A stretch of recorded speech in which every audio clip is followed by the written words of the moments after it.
Do you believe in absolute truth? Hello, beautiful people, and welcome back to the channel. Today, we're going to cover chapter 4 of John Assaraf's book, Having It All. And this chapter is titled, The Great Law and the 7 Natural Laws That Will Change Your Life Forever. Before we get into what the chapter is about, I do want to ask you this question. Do you believe in absolute truth?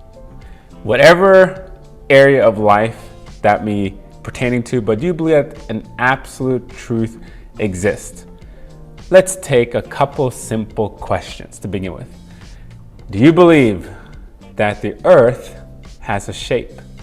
That there is an absolute truth to the fact that the earth has a shape?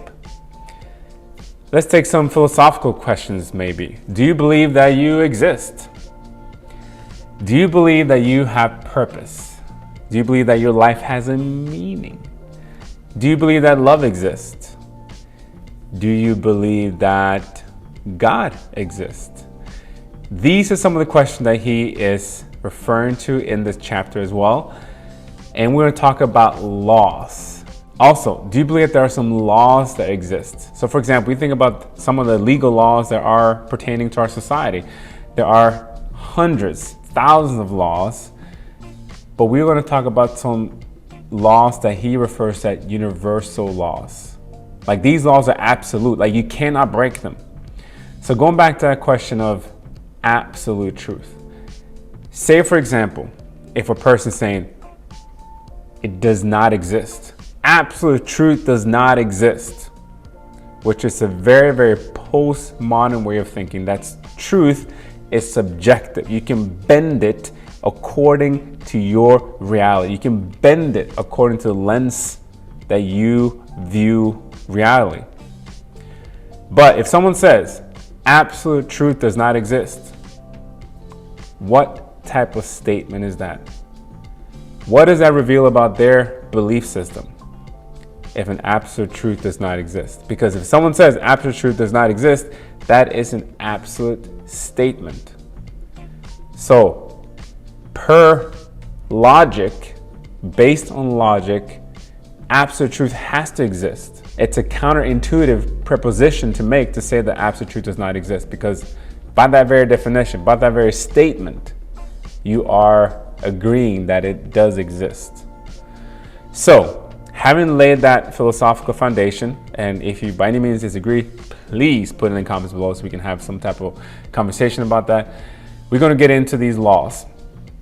And I believe it's worthwhile understanding some of the laws that governs our universe, that governs our human behavior, that governs our society.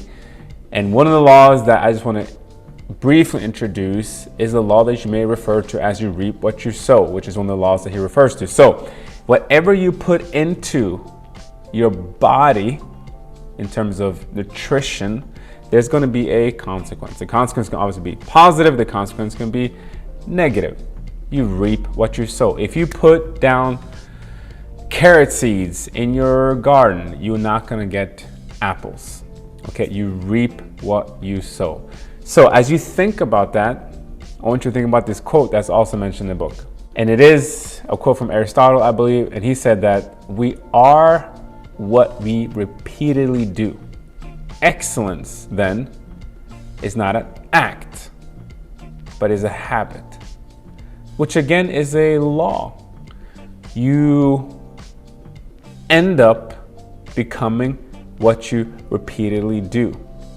If you want to be excellent, you got to practice excellence and make it a part of your habitual pattern.